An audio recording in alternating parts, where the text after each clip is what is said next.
Ayatollah Ali Khamenei. Ali Khamenei. Supreme leader, the Ayatollah Khamenei. The supreme leader of Iran, Ali Khamenei. Ayatollah Ali Khamenei.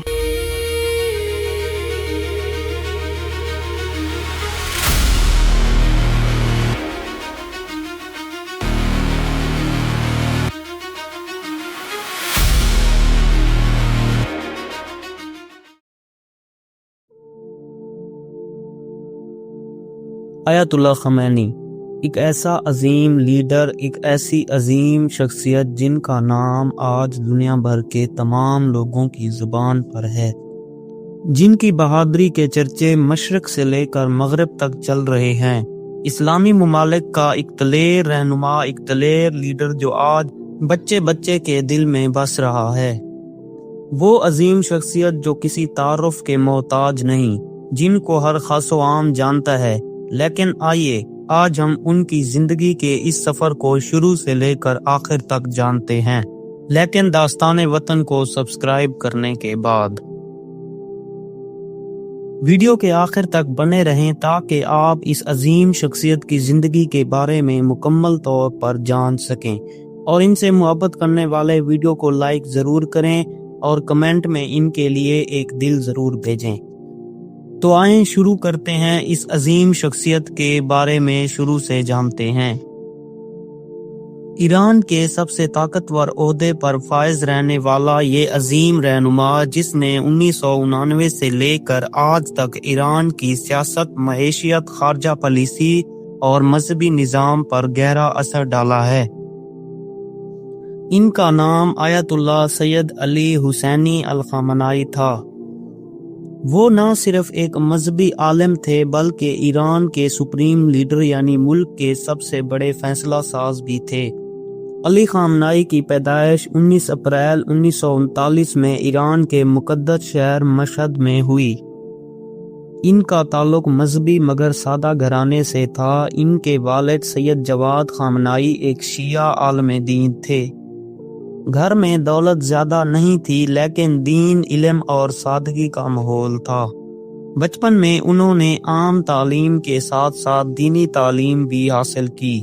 کم عمری میں ہی قرآن، فقہ اور عربی زبان کی تعلیم شروع کر دی تھی۔ ان کے والد چاہتے تھے کہ وہ دینی راستہ اختیار کریں۔ اعلیٰ دینی تعلیم کے لیے وہ ایران کے سب سے بڑے مذہبی مرکز قم چلے گئے۔ قم میں انہوں نے بڑے علماء سے دینی تعلیم حاصل کی۔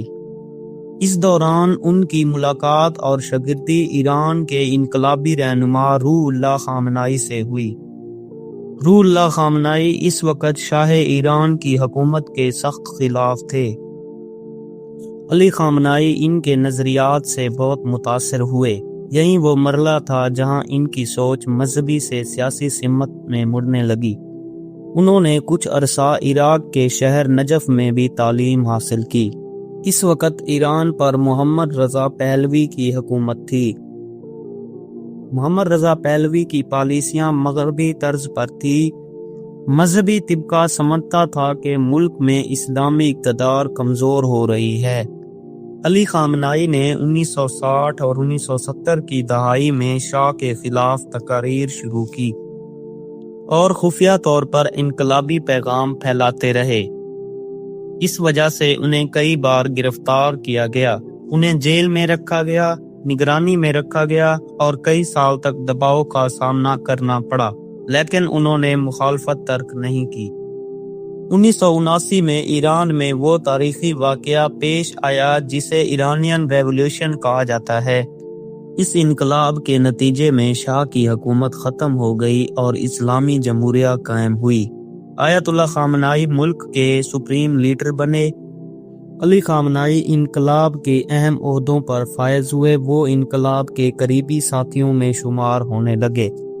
1981 میں ان پر قاتلانہ حملہ ہوا۔ ایک بم دھماکے میں وہ شدید زخمی ہوئے اور ان کا دایاں بازو مستقل طور پر متاثر ہو گیا، اور اسی سال ہی وہ ایران کے صدر منتخب ہوئے۔ انہوں نے 1981 سے لے کر 1999 تک بطور صدر خدمات انجام دی۔ ان کے دور میں ایران عراق جنگ بھی ہوئی جو کہ 8 سال تک جاری رہی اور دونوں ممالک کو شدید نقصان پہنچا۔ 1999 میں ایران کے اہم ادارے اسمبلی آف ایکسپرٹس نے آیت اللہ خامنائی کو سپریم لیڈر منتخب کر لیا۔ یہ فیصلہ غیر متوقع تھا کیونکہ وہ اس وقت سب سے اعلیٰ مذہبی درجے کے عالم نہیں تھے، لیکن سیاسی اعتماد اور انقلابی وفاداری کی بنیاد پر انہیں منتخب کیا گیا۔ ایران میں سپریم لیڈر سب سے طاقتور شخصیت ہوتا ہے۔ ان کے پاس فوج کی کمان، عدلیہ پر اثر، سرکاری میڈیا پر کنٹرول، خارجہ پالیسی کا آخری فیصلہ، صدر اور پارلیمنٹ پر نگرانی جیسے اہم فیصلہ جات کرنے کی پاور ہوتی ہے۔ لیکن انہوں نے خاص طور پر اسلامک ریولیوشنری گارڈ کو مضبوط بنایا۔ آیت اللہ خامنائی 1999 سے ایران کے سپریم لیڈر تھے اور دنیا کے طویل عرصہ اقتدار میں رہنے والے رہنماؤں میں شمار ہوتے ہیں۔ اب ان کی عمر 80 سال سے زائد تھی، لیکن وہ اب بھی اہم فیصلے کرتے تھے۔